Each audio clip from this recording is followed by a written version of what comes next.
Welcome to Medieval History Channel 97, where the echoes of the past come alive. Step into the world of knights, castles, and forgotten legends as we journey through time together. Let history speak. Medieval sexuality, between faith, instinct, and a thin curtain.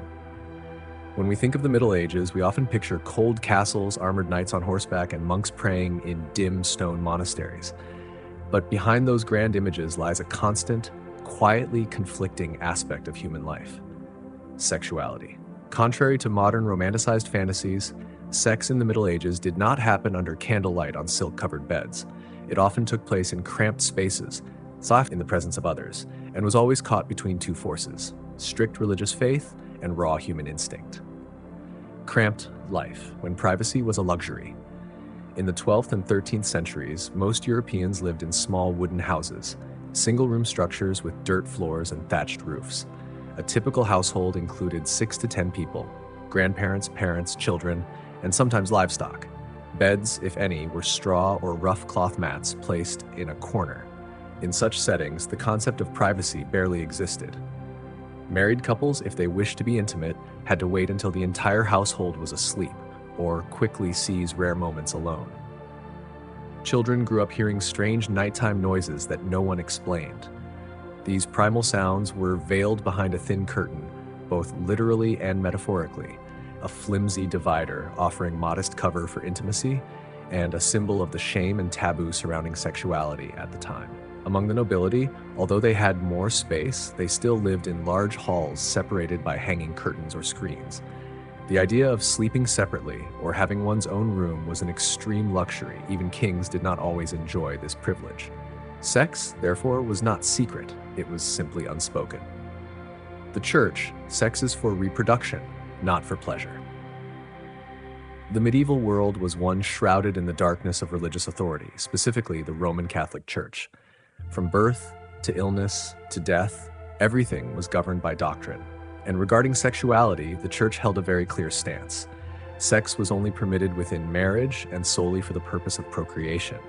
All forms of pleasure, affection, or enjoyment were viewed with suspicion as sinful. In influential theological texts like Thomas Aquinas' Summa Theologica, engaging in sex for pleasure was seen as a deviation from the natural order established by God. Medieval theologians described sex as necessary but dirty. Some even believed that original sin was transmitted through semen, and thus every act of intercourse was a repetition of Adam and Eve's mistake. Sex, even within marriage, was to be carried out solemnly without pleasure and only in permitted positions. The traditional position, also known as the church position, with the man on top, was considered morally acceptable. Other forms were seen as deviant, even demonic. Strange rules were imposed: no intimacy during holy days, Lent, full moons. Beyond moral perspectives, the Church also enforced a detailed calendar of when married couples were allowed to be intimate. The list of forbidden days included Lent, the 40 days before Easter; Advent, before Christmas; all Sundays; major feast days; the day before a feast day; 3 weekdays, Wednesdays, Fridays, and Saturdays; days of full moons or solar eclipses. All totaled, a devout married couple might be allowed to be intimate fewer than 90 days a year. Violating these forbidden times was considered an offense against God and could result in punishment of the soul, or even the body if accused of heresy. Sex in marriage: no pleasure, no sin, no delay. One popular medieval catechism slogan was, "Matrimonium sine delectation, sine culpa, sine mora." Marriage without pleasure, without sin, without delay. The message was clear: sex should bring no joy, must not be sinful, and if a husband or wife requested it, the other was not to refuse, unless a valid religious reason was present. This led to the idea of the marital debt. A husband or wife could demand the fulfillment of duty, and if the partner refused, it could be grounds for legal action or divorce. But beneath the strict moral surface, people were still people. There were still whispers in the dark, secret meetings at the village fair, and bedroom stories passed around as a form of entertainment. Folk songs, bawdy tales, and even suggestive drawings in manuscripts all show that, though forbidden, sex remained a vibrant part of medieval life. It simply wasn't publicly acknowledged. Between faith and instinct, humans hid what was natural minds. It could be said that the Middle Ages were not lacking in sexuality, but in a healthy space for it to exist, be understood, and be respected. The church sought to control everything, from thoughts to bodies, but it could never extinguish human instinct. Severe punishments, stern warnings, long hours of confession for carnal desire, all of it only deepened human guilt, not because of the actions themselves, but because of the shame. Sex became a stain wrapped in a thin veil, not enough to hide, but not enough to reveal. It existed, quietly, painfully, in a world too crowded for privacy and too pious for honesty. Looking back, we don't just see oppression, but also a yearning to be oneself in the body, to love and to be understood. Even today, in a more open society that respects individuality, the traces of sexual shame still linger. The lesson from the Middle Ages is this: when society represses the natural, it doesn't disappear, it distorts. And when religion or culture views sex solely through the lens of sin, it strips away an essential part of our humanity. Sex is not just instinct, it is connection, trust, a part of love. And to understand it properly, sometimes we need to lift that thin veil, not to judge, but to illuminate. In the previous section, we saw how sexuality in the Middle Ages was a constant struggle between human instinct and strict moral frameworks.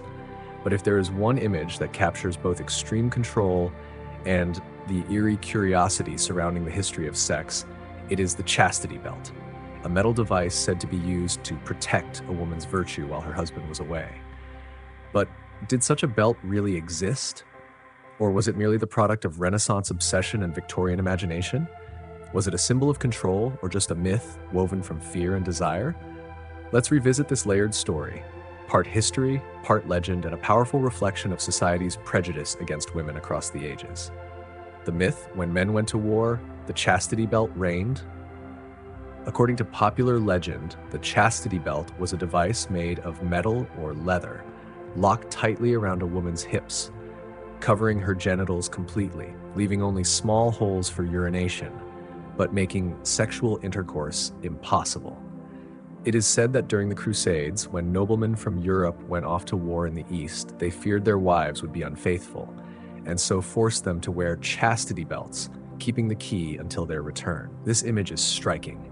It evokes a dark age where jealousy, control, and suffocating morality materialized as instruments locked onto women's bodies.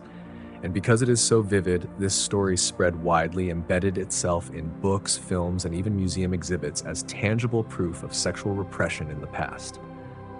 And yet, the truth is entirely different.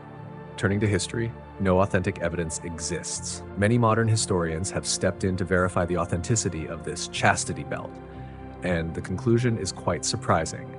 There is no reliable historical evidence that chastity belts were ever actually used in the Middle Ages. Most of the artifacts displayed in museums, such as in the Cluny Museum, Paris, London Museum, or Vienna Museum, are replicas made in the 18th to 19th centuries during the rise of the Victorian historical revival and morality movement. Some are even complete forgeries designed to shock or attract visitors. The earliest records of chastity belts, for example, in a 15th century Italian manuscript, are often satirical or metaphorical, rather than descriptions of reality. In many cases, it was used as a symbolic image of control, not as a real device that existed and was widely used. British historian Albrecht Classen, one of the leading experts on the history of sexology, once asserted, "No woman could survive wearing an iron chastity belt for several days, let alone years. This is biologically and medically impossible. The practical issue, inconvenient, unhygienic, and physiologically harmful." Even setting aside historical factors, the actual use of chastity belts raises numerous questions about health and bodily functions. Imagine a device made of metal or stiff leather, fastened tightly around the genital area, could cause infections, ulcers, restrict blood circulation, and obviously completely hinder personal hygiene. There is no evidence of any mechanism to easily open or allow cleaning inside. And if the wearer cannot remove it herself, the risk of severe infection, even death, is entirely possible. Not to mention the impossibility of daily life activities, from using the toilet, moving, sitting, lying down, even eating, while wearing a bulky and sharply edged device. Simply put, it could not function in real life. This further reinforces the argument that chastity belts were never practical tools in medieval society.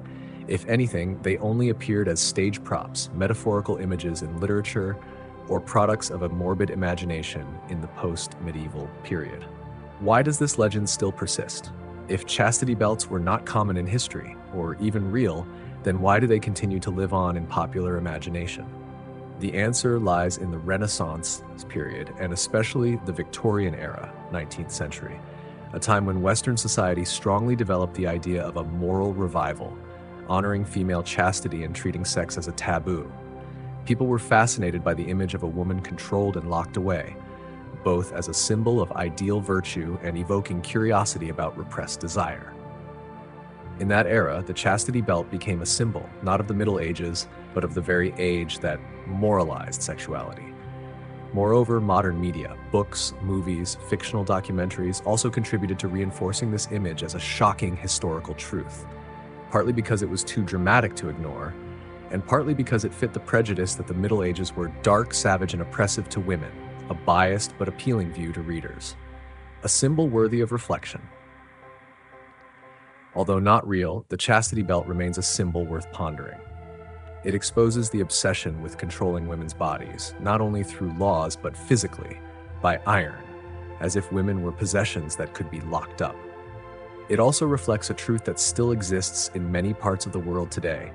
The control of women's chastity, morality, and sexual freedom continues in many forms, more subtle, more modern, but no less painful. And so, even though the chastity belt is just a myth, it forces us to seriously question bodily autonomy, the cost of purity, and how society continues to impose morality onto women's bodies. From the thin veil hiding intimate moments in the previous article to the iron chastity belt in this legend, we can see that ancient societies always sought to control sexuality by covering it up, both literally and figuratively. But just as that veil cannot stop human instincts, that imaginary belt cannot bind the freedom of spirit and body. And perhaps what makes us progress beyond the past is not denying desire, but learning to respect dialogue and view it humanely. After looking at the contradictory picture of medieval sexual life, where sex was bound by faith and shocking legends like the chastity belt, you might be surprised to know that brothels during this time not only existed openly, but were legal and taxed. Yes, in a society dominated by strict religious doctrines, where sex was considered sinful, brothels still sprang up within major cities, licensed, regulated by law, and sometimes even medically supervised. This was not an irony, but a clear demonstration of what is called the compromise between morality and reality. When brothels were legalized and strictly regulated as, in many European cities at the end of the Middle Ages, 13th to 15th centuries, local authorities began legalizing prostitution, not because they supported it, but because they believed managing it was better than suppressing it. In cities like Avignon, France, Nuremberg, Germany, Venice, Italy, or London, England, brothels were granted operation licenses, had to comply with fixed hours, usually in the evening, and were prohibited from operating on religious holidays. Some places stipulated that brothels must be located outside the city center, near rivers, markets, or docks, places frequented by merchants and soldiers. Brothel owners, often older women or former prostitutes, had to register their business, pay taxes, and were responsible for maintaining discipline. Some brothels were even managed like public organizations, with internal rules, financial ledgers, and local police patrols. Even doctors and medical staff, still rudimentary at that time, were sometimes assigned to conduct periodic health checks for the women working there, not out of humanitarian concern, but out of fear of venereal diseases spreading into the community.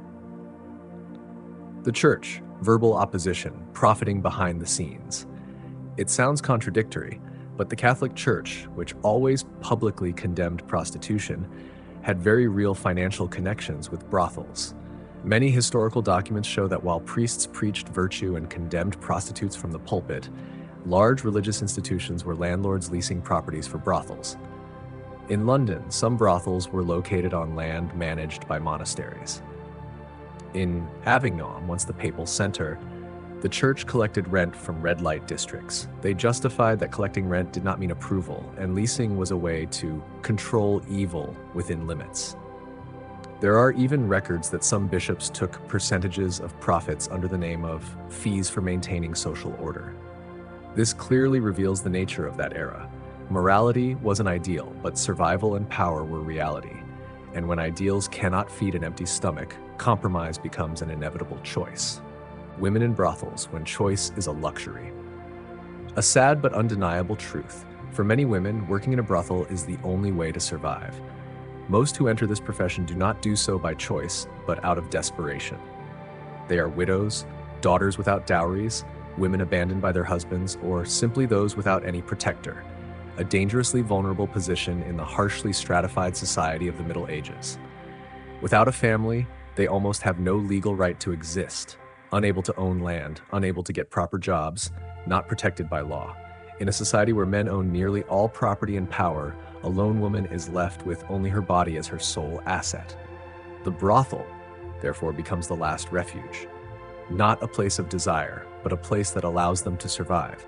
Some brothels allowed women to keep a percentage of their earnings, provided a place to sleep, even organized savings funds so that when they grew old, they could retire and do other work. Of course, many places remained cruel, exploiting, beating, and abusing. But whether good or bad, the brothel was still a place where they could live another day.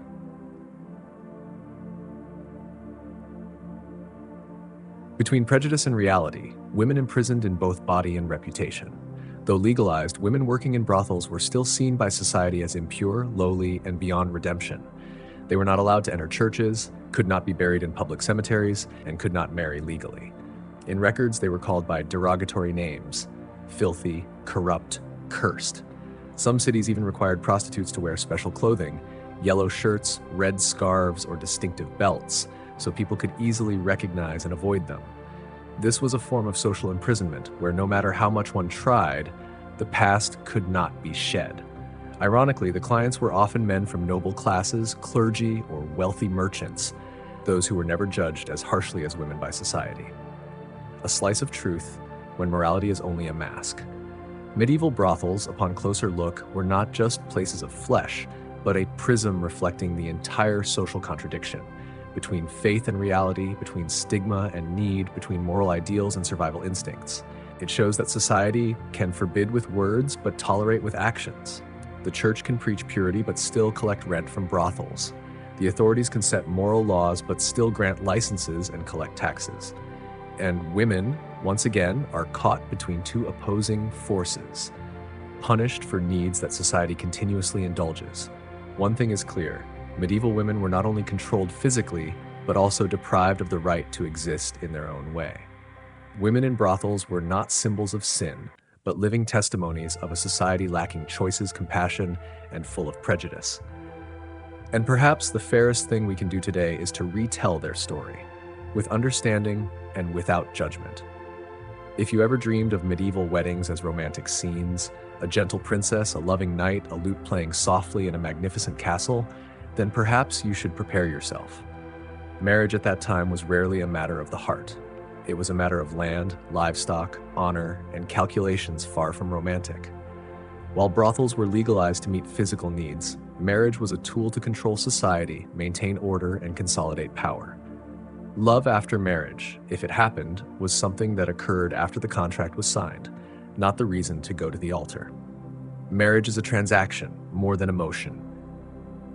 In the Middle Ages, especially among nobility and the middle class, marriage was seen as a form of property and political transaction. It was not a bond between two individuals, but an alliance between two families, two lands, two estates. Families often arranged marriages when children were still young, and parents almost had full decision power. Each marriage came with a series of detailed agreements: dowry from the bride's side, land or titles from the groom's side, commitments to protect each other between the two clans. For the nobility, marriage was a way to preserve and expand territory, strengthen power, avoid internal conflicts, and sometimes serve as a peace solution between rival lands. A successful marriage was measured not by happiness, but by the number of cattle, arable land, and crowns put in the right place. Love is something after the wedding, not before, as. In today's society, people love then marry. But in the Middle Ages, people married then learned to love, if possible. And in most cases, marriage was just a social duty, leaving no room for emotion. Expecting marital happiness or a soulmate was considered naive, even dangerous. Love, if it existed, had to conform to moral order, not disturb the roles of wife and husband. Many moral texts teach that a good wife does not need to love her husband, only needs to obey. A good husband does not need to be romantic, only needs to provide, protect, and have heirs. Romantic feelings, if they go beyond the boundaries of marriage, are often labeled as immorality, adultery, or heresy. Even famous love stories like Tristan and Isolde or Lancelot and Guinevere, though praised in legends, end in tragedy, as if to warn that love must not be greater than social duty. The good man is the skilled plowman, not necessarily a poet and catchphrase. In an era when survival is the top priority, the standard of an ideal husband does not lie in roses or love letters, but in plowing strength, the number of oxen in the barn, and the ability to support the family. A man is highly valued if he has land to plow or good skills, blacksmith, carpenter, shoemaker, has a good family without scandal, respects the wife's parents, keeps the faith, attends church, does charity, does not cause fights. Writing poetry, singing, or daydreaming, things that stir the heart, are often seen as frivolous, even suspicious. A man who is overly romantic is easily suspected of being lazy, unrealistic, or too soft. In medieval society, romantic love was not forbidden, but it had no place in practical marriage. Virginity, a binding condition in marriage contracts. Especially among the nobility and middle class, the wife's virginity is a prerequisite for the marriage contract to be valid. Not only a matter of morality, but a legal, economic, and honor basis. A girl who is not intact before the wedding can be returned to her parents' home with the engagement broken, be refused her dowry, the family is defamed, loses honor. Worse, if the husband discovers the wife not a virgin on the wedding night, it can be a legal reason for divorce, refusal of property, or even prosecution of the bride and her family for fraud. Therefore, virginity is not only a personal virtue, it is a strategic asset. Noble families even hired nuns or guardians to protect their daughters until the wedding day. Stories like the chastity belt, though mostly mythical, also reflect the strict level of control that society placed on women's bodies. Meanwhile, men were not bound by the same standards. A young man could experiment before marriage, even visit brothels, and that was considered normal. Once again, gender injustice was evident in the medieval marriage model. Marriage was not a place for dreams, but for survival. For most women, marriage was not a choice, but the only path to exist legally in society.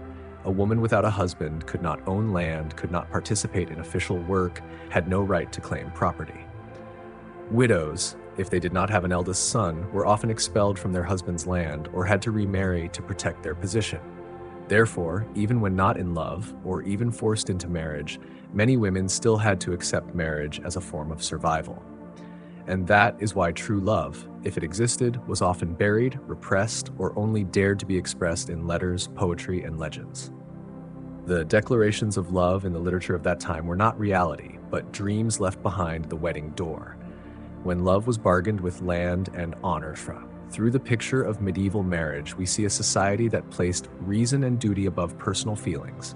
People married for land, oxen, family honor, and learned to endure each other for life, not because of love, but because there was no choice. Love, if there was any, was a luxury. A blessing, but not an expectation. And that made lifelong love stories, overcoming adversity, rarer and more precious than ever. When we talk about controlled sex, women bound by virginity, and brothels legalized as a means of survival, then medieval marriage was the wall surrounding that entire system. A wall built from laws, morals, inequality, and sometimes resignation.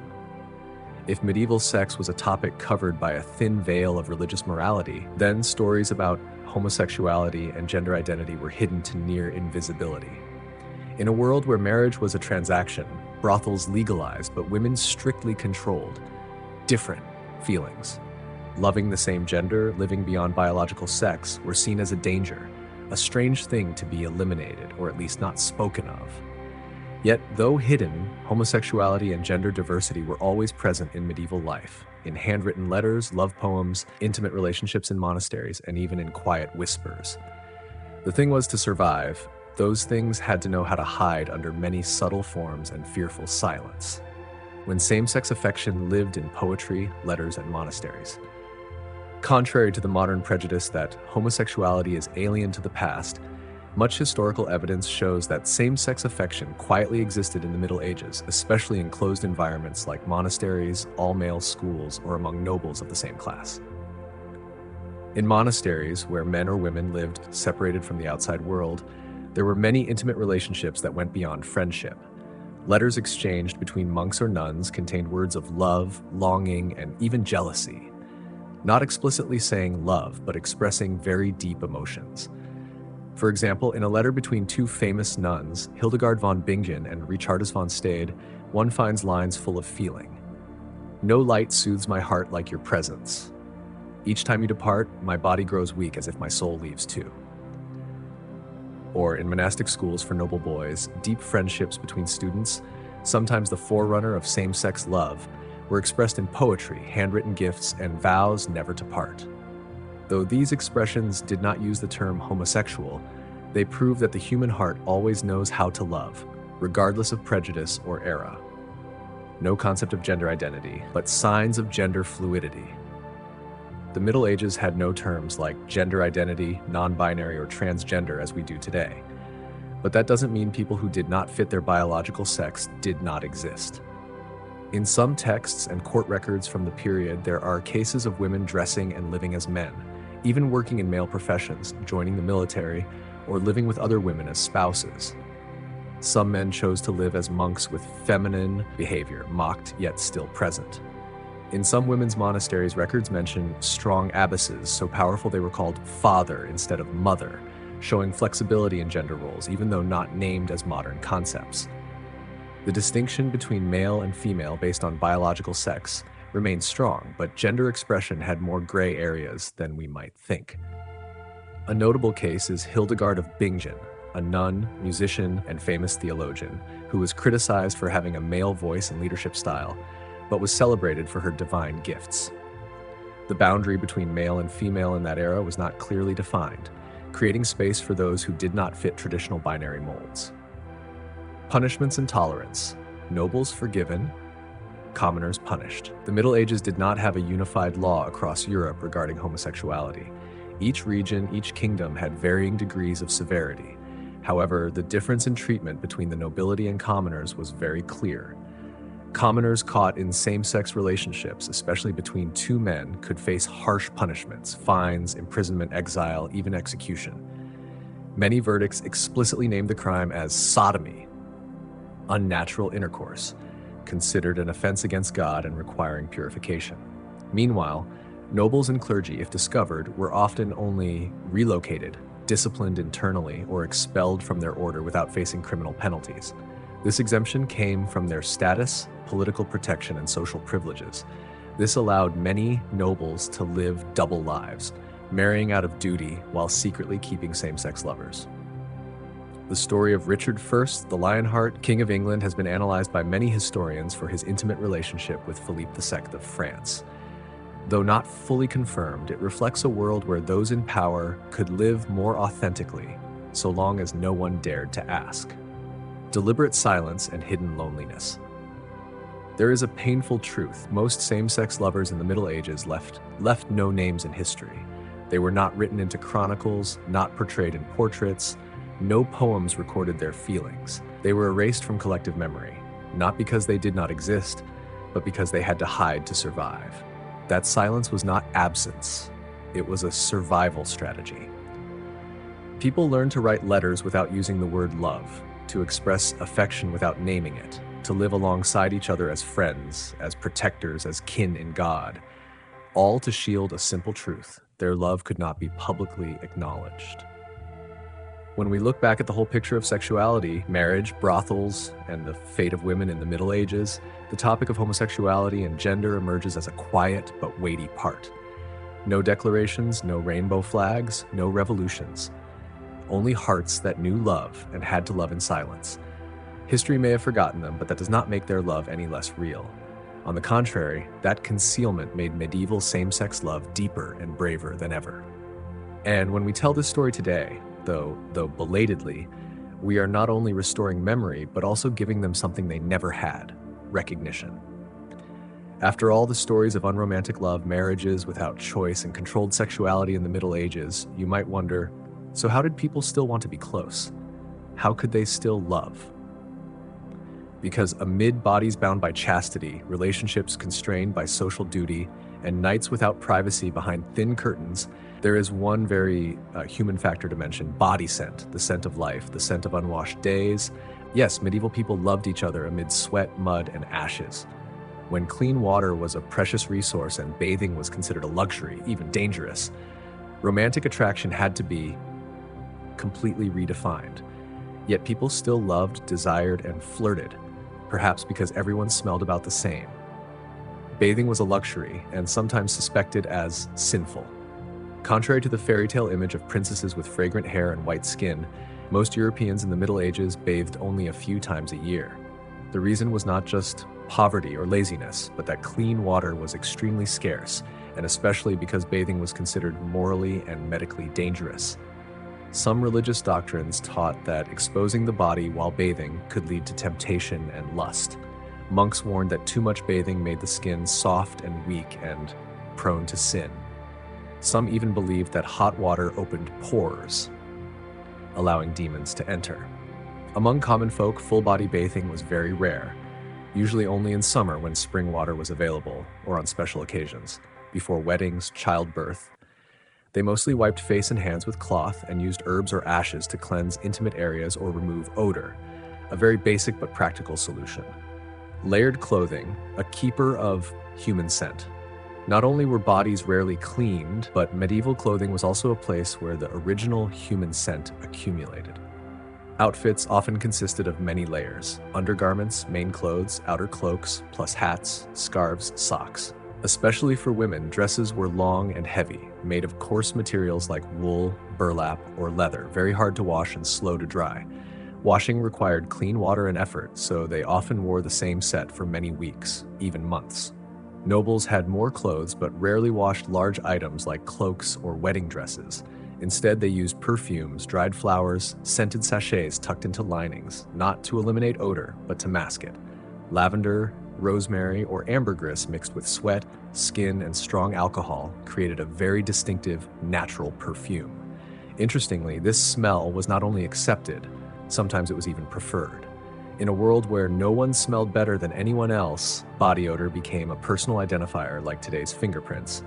Flirting amid the ashes, when everyone smelled the same. So how did people still love each other, still feel desire, still court, even though no one smelled fresh or clean? It's simple, because everyone was in the same situation. No one had standards like minty breath or odorless armpits. There were no soap commercials or deodorants to compare with. In such a world, attraction came from different factors: the eyes, the voice, sincerity, or simply the ability to survive well. A man was considered attractive if he was healthy, could carry loads, hunt, and farm well. A woman was loved if she was skillful with her hands, cooked well, and knew how to care for the elderly and children. Courtship didn't happen in cafes, but while tending the fire, washing clothes, drying hay, or fetching water together. Simple, caring gestures like saving a spot by the hearth, helping mend clothes, or sharing food became signals of affection. And in the dark, when everything fell silent after a hard day's work, the smell of ash, sweat, and soft breathing sometimes connected people more deeply than any romantic poem. When scent became intimacy, today we live in a society obsessed with clean fragrance, perfumes, shampoos, fabric sprays, even scented bedroom candles. But in the Middle Ages, natural scent was how people sensed and remembered each other. There are records describing women hugging their lover's shirt to smell the familiar scent. Mothers kept the shirts of sons who went to war because that smell was all that remained. Folk poems praised the scent of sun-browned skin as something attractive. Body odor was not disgusting, it was felt as part of life itself. When loving someone, people accepted, even loved, their unique scent. It was intimacy beyond the surface, a feeling of truly knowing someone, not by perfume, but by the sweat of a day's labor.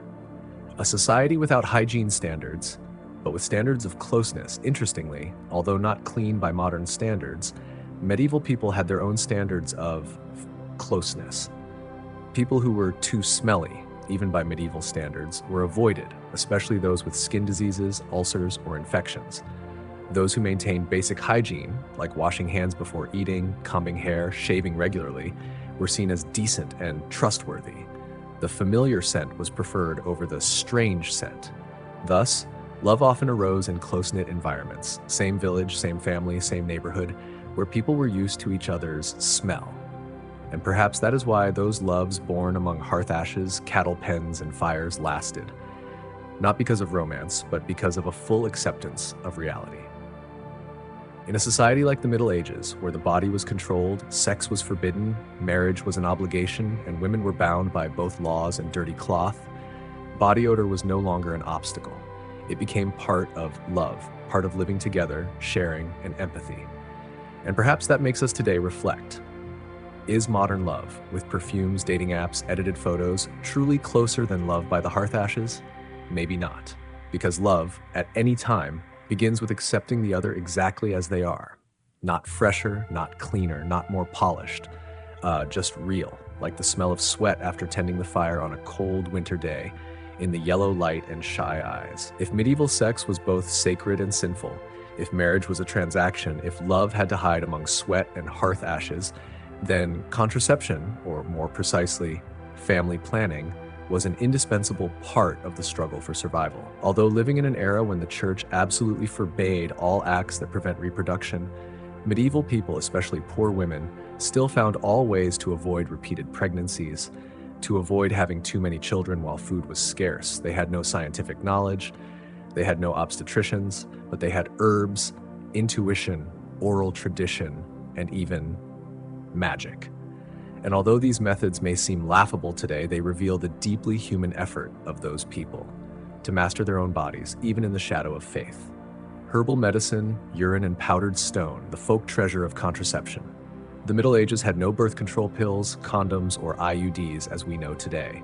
But folk communities, especially women, passed down secrets to prevent unwanted pregnancies. Some common methods included herbs. Many plants were used as contraceptives or abortifacients. For example, rue, pennyroyal, fennel, believed to cleanse the womb. Silphium, a legendary extinct plant once considered a contraceptive miracle in ancient Rome. Queen Anne's lace, dried seeds taken after intercourse. Powdered stone, ashes, or clay mixed with vinegar used as a rudimentary barrier gel inserted into the vagina before intercourse. A diaphragm made of linen or animal hide, soaked in herbal medicine, placed inside to block sperm. Jumping in place after intercourse, the woman would jump backward 7 steps or spin 3 times, hoping the sperm would not stick to the uterus. Beaver testicles. There are records of grinding beaver testicles into powder to wear in a charm or mix with wine to drink as a form of contraceptive. Chants or wearing amulets, usually featuring ancient characters, crosses, or the names of angels. Some believe that spells passed down by nuns could seal the uterus. Of course, most of these methods are ineffective by modern medical standards. But importantly, they show the instinctive knowledge and creativity of people in the past, understanding that pregnancy was not just God's will, but something that could be somewhat controlled. Church prohibition, but hunger forced people to take risks, man. The Catholic Church in the Middle Ages had a very clear stance. Sex was only acceptable if it could lead to reproduction. Preventing pregnancy was against God's will. Any form of contraception, whether herbal, diaphragm, or moderation, was considered a serious sin, and if discovered, women could be publicly confessed, excommunicated, or even brought before a religious court. However, in daily life, especially in rural areas and among the working class, this prohibition existed only on paper, because poor people could not afford to have children continuously. Each child meant another mouth to feed, a risk of death in childbirth, and a burden when crops failed.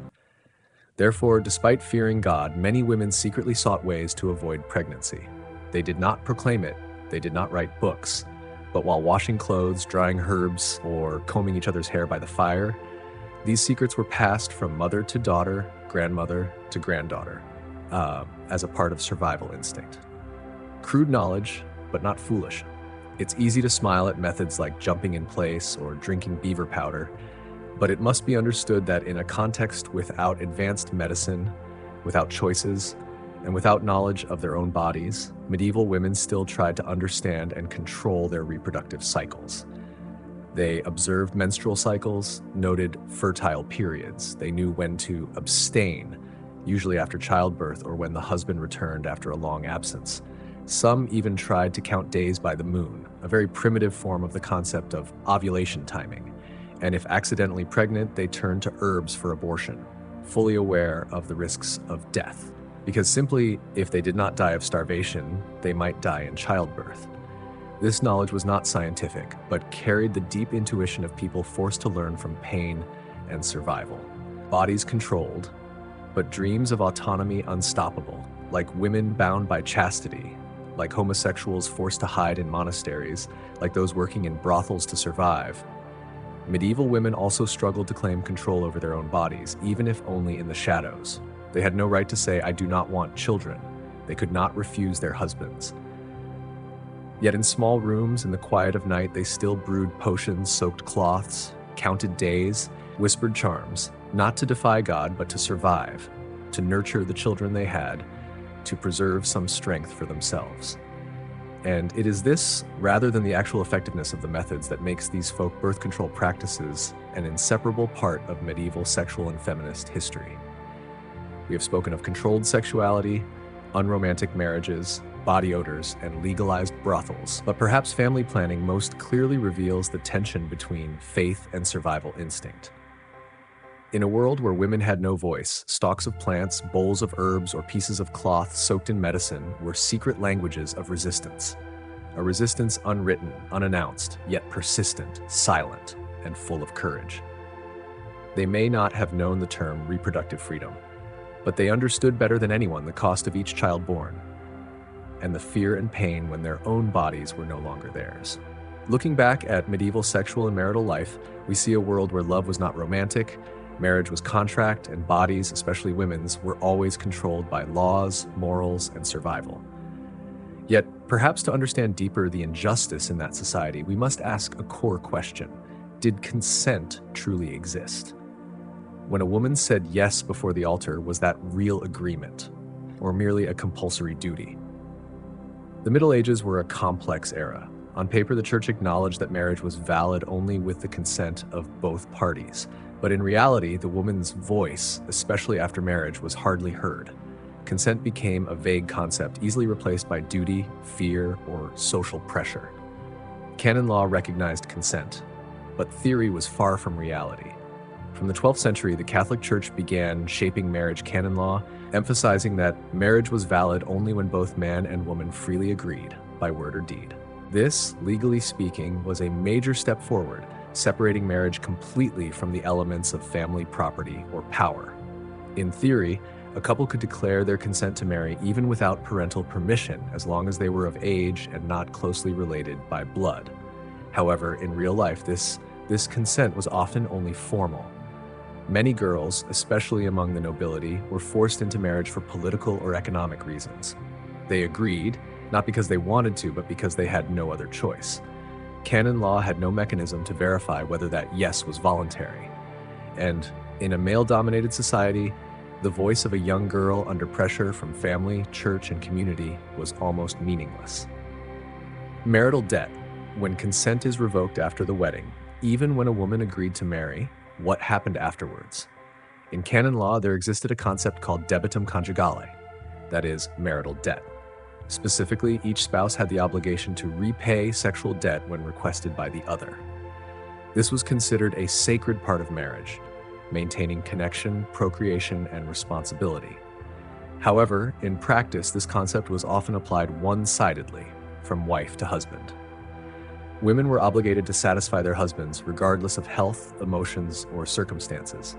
Refusing sexual relations could lead to accusations of breach of marital duty and punishment, not only within the family, but also by customary law. In many cases, consent in sexual relations was no longer required after marriage. A husband could coerce his wife by authority, violence, or religion without being considered breaking the law. To put it bitterly, once she said, "I do," the wife no longer had the right to say no. There were a few protective voices, but too few and too rare. Still, not everything was entirely dark. There were recorded cases where church courts protected women's rights, but mostly only in extreme situations. For example, some lawsuits recorded women accusing husbands of beating, sexual coercion, and courts declared those acts against Christian morality. A few divorces were granted if the husband was proven to be too violent or unable to fulfill his duties. Some clerics even wrote teachings urging men to love their wives as Christ loves the church. A humane advice, but not enough to change reality. However, such cases were extremely rare and uncommon among ordinary people. Courts existed only in large city centers, and women had to have support, money, witnesses, social status to dare to sue their husbands, something almost impossible for peasant or poor women. Therefore, although consent was officially required, in reality it was easily erased by marriage, patriarchy, and silence. Consent, when replaced by resignation.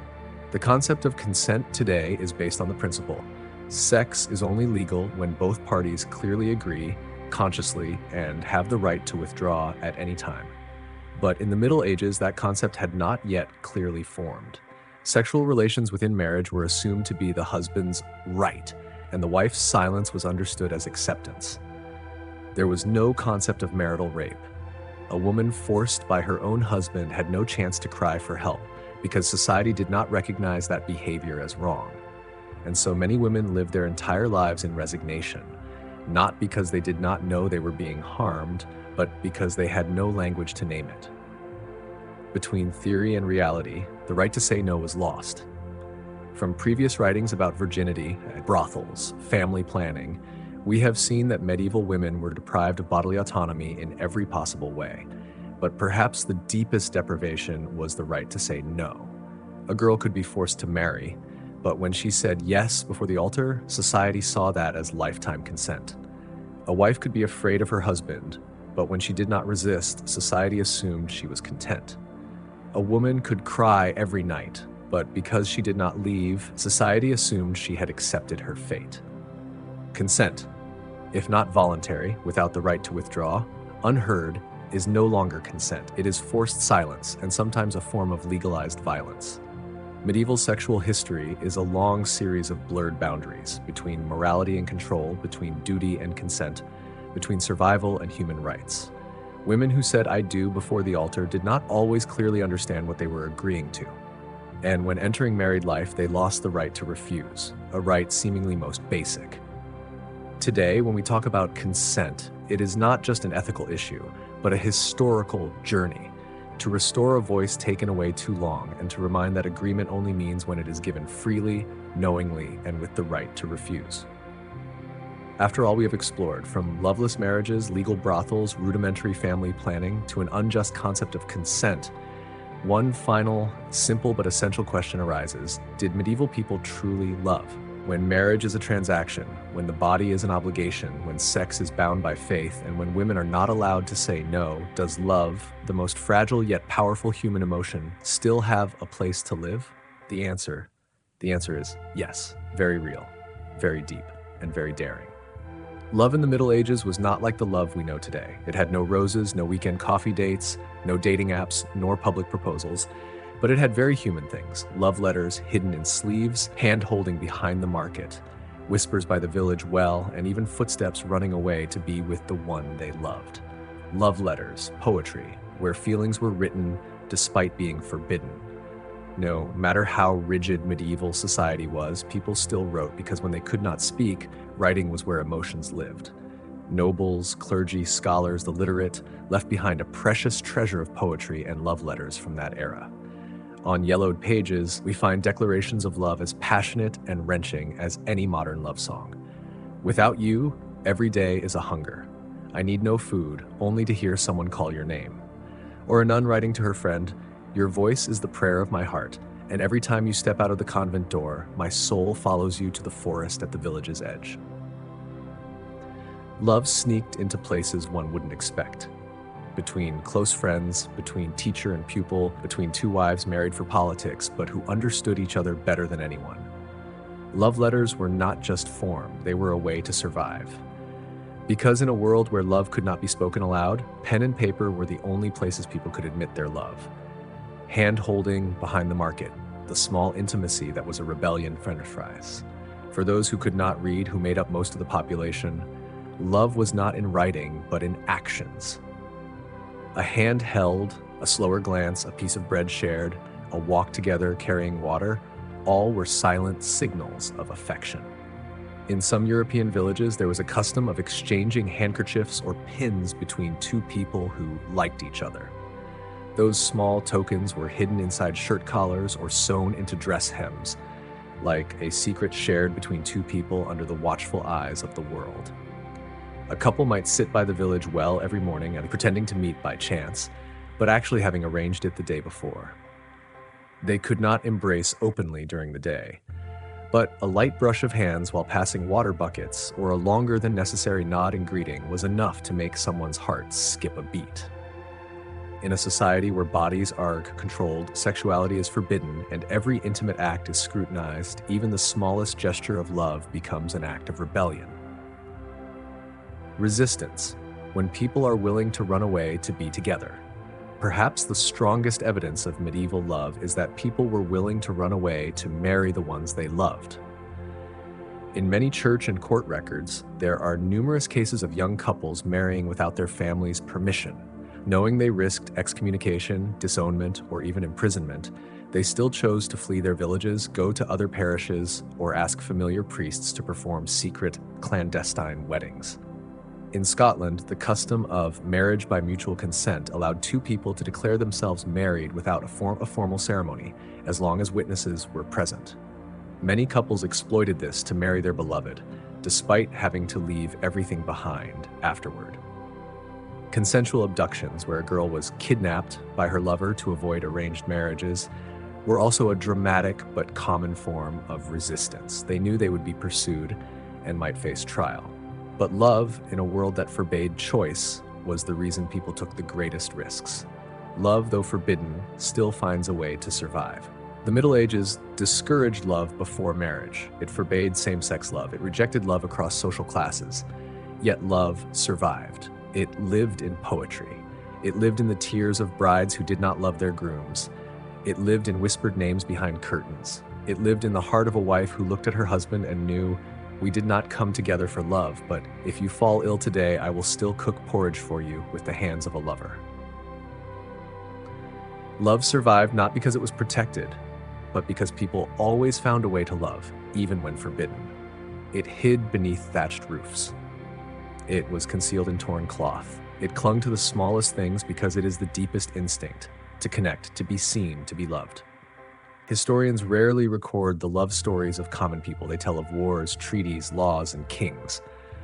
But if we learn to listen, we will find that history is also woven from sighs, hands seeking each other in the dark, and hearts that love without permission.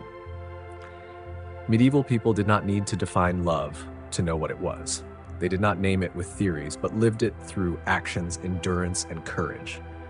And when we ask, did they really love?